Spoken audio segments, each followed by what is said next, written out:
আসসালামু আলাইকুম। SS digital marketing and designer YouTube চ্যানেলে সকলকে স্বাগতম। আজ আজ আমি আপনাদের মাঝে আলোচনা করব বাংলা ব্যাকরণের একটি গুরুত্বপূর্ণ অংশ, যেখানে থাকছে বিশেষণ পদ এবং বিশেষণ পদ নিয়ে কিছু আলোচনা করব এবং সহজভাবে আলোচনা করব, যেন আপনারা সহজে বুঝতে পারেন এবং আপনাদের এগুলা চর্চা করতে খুব একটা অসুবিধা না হয় এবং সহজ ও সুন্দরভাবে আপনারা চর্চা করতে পারেন। যাই হোক, আমি বেশি কথা না বাড়িয়ে চলে যাচ্ছি আমার ভিডিওর মূল পর্বে। তো বিশেষণ কি বা এর সংজ্ঞাটা কি, এটা কাকে বলে, এটা নিয়ে আলোচনা। যে পদ দ্বারা নামপদ বা সর্বনাম পদের গুণ, পরিমাণ, সংখ্যা, রং, আকার, অবস্থান ইত্যাদি বোঝানো হয় তাকে বলা হয় কি বিশেষণ পদ। তা বিশেষণ পদ তা বিশেষণ পদকে আরও যদি সহজভাবে আলোচনা করি বা সহজভাবে বলি, যে শব্দ কোনো কিছুর গুণ বা দোষ, রং, সংখ্যা বা অবস্থা প্রকাশ করে তাকে বলা হয় বিশেষণ পদ। উদাহরণটা কি, যে সুন্দর ফল, সুন্দর গাড়ি, সুন্দর বই, বুদ্ধিমান ছেলে, ছোট ঘর, এগুলা। এখানে সুন্দর, লাল তিনটি, বুদ্ধিমান, ছোট, এগুলো হচ্ছে সবই বিশেষণ। বিশেষণ পদের প্রকারভেদ। এখন আমি আলোচনা করব বিশেষণ পদের কিছু প্রকারভেদ নিয়ে। বিশেষণ পদ মূলত কত প্রকারের হয়ে থাকে? বিশেষণ পদ মূলত 5 প্রকারের হয়ে থাকে। তো প্রথমে যে বিশেষণটা নিয়ে কথা বলবো সেটা হলো গুণবাচক বিশেষণ। গুণবাচক বিশেষণ কি? যে বিশেষণ দ্বারা কোনো ব্যক্তি বা বস্তুর গুণ বা দোষকে বোঝানো হয় তাকে বলা হয় গুণবাচক বিশেষণ। উদাহরণটা কি, যে ভালো, সুন্দর, রূপময়, অলস, পরিশ্রমী, বুদ্ধিমান ইত্যাদি, এগুলোকে আমরা কি বলতে পারি, যে আমরা গুণবাচক বিশেষণ হিসেবে চিহ্নিত করতে পারি। যেমন রহিম ভালো ছেলে, এখানে ভালো হলো গুণবাচক বিশেষণ। সে খুবই দুষ্ট ছেলে, এখানে দুষ্টটা হচ্ছে গুণবাচক বিশেষণ। পরিমাণবাচক, যে বিশেষণ দ্বারা পরিমাণের মাত্রা বোঝায়, আবারও বলছি, যে বিশেষণ দ্বারা পরিমাণ বা মাত্রা বোঝায় তাকে বিশেষণ পদ বলে। উদাহরণস্বরূপ, যে এরকম অল্প, বেশি, কি সর্বনিম্ন, সামান্য, পর্যাপ্ত, অর্ধেক, এগুলাকে বলা হয় পরিমাণবাচক বিশেষণ।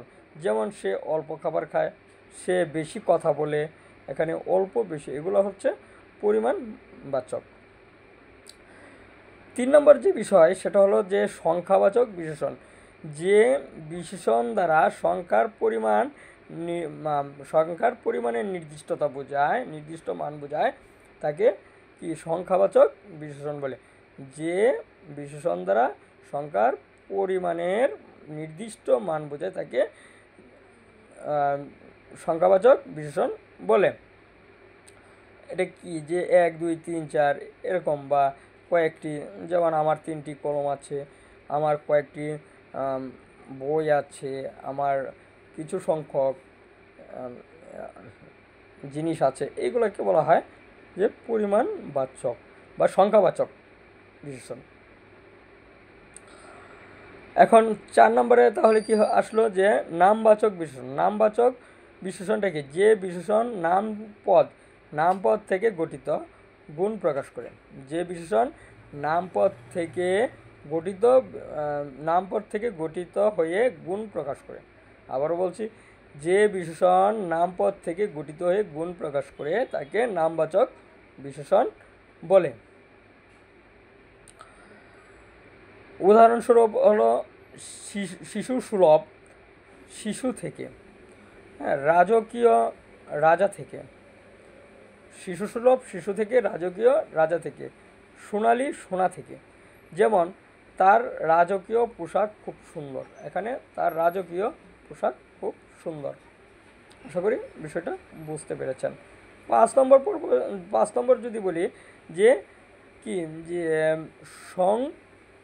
সংবোধনমূলক বা সংবোধনমূলক বিশেষণ বা সর্বনামজনিত বিশেষণ। এগুলো কি? কোনো সর্বনাম যখন নামপদকে বিশেষিত করে তখন সেটিকে কি বিশেষণ বলে। কোনো সর্বনাম যখন নামপদকে বিশেষিত করে তখন সেটিকে বিশেষণ বলে। উদাহরণটা দেওয়া যেতে পারে এরকমভাবে। উদাহরণটা এরকম হতে পারে যে এই, সেই, উই, আমার, তোমার, আমাদের, তোমাদের ইত্যাদি। আমাকে এখানে বিশেষণ, আমার এখানে বিশেষণ, কারণ এটি বইকে বিশেষিত করেছে, আমার বই। বাক্য বিশেষণ পদের ব্যবহার, এটা কিছু বাক্য বিশেষণ পদের কিছু ব্যবহার আছে। যেমন ব্যবহারগুলো কীরকম, যে মনে করেন রীতা খুব সুন্দরী মেয়ে, এই লাল আপেলটা খুব মিষ্টি, আমি 3টি কলম কিনেছি, অল্প সময়েই কাজ শেষ হয়েছে, এইগুলো। আবার যদি বিশেষণ পদের বৈশিষ্ট্য আছে, বিশেষণ পদের কিছু বৈশিষ্ট্য আছে। বৈশিষ্ট্যগুলো কি? নামপদ বা সর্বনাম পদের গুণ প্রকাশ করা। নামপদ বা সর্বনাম পদের গুণ প্রকাশ করা সাধারণত বিশেষণ পদের আগে বসে।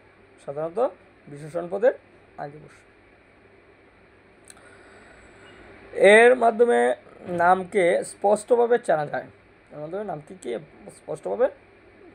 যায়। অনেক বিশেষণ স্থায়ী ও প্রকৃত যুগে গঠিত হয়। যেমন মিষ্টি, মিষ্টতা, রাজা, রাজকীয়। মিষ্টি থেকে মিষ্টতা, রাজা থেকে রাজকীয়। যাই হোক, আজ এ পর্যন্তই। আশা করি আপনারা মোটামুটি অনেকটাই বুঝতে পেরেছেন। আজ আমরা জানলাম বিশেষণ পদ কি আর প্রকারভেদ, উদাহরণ ও ব্যবহার।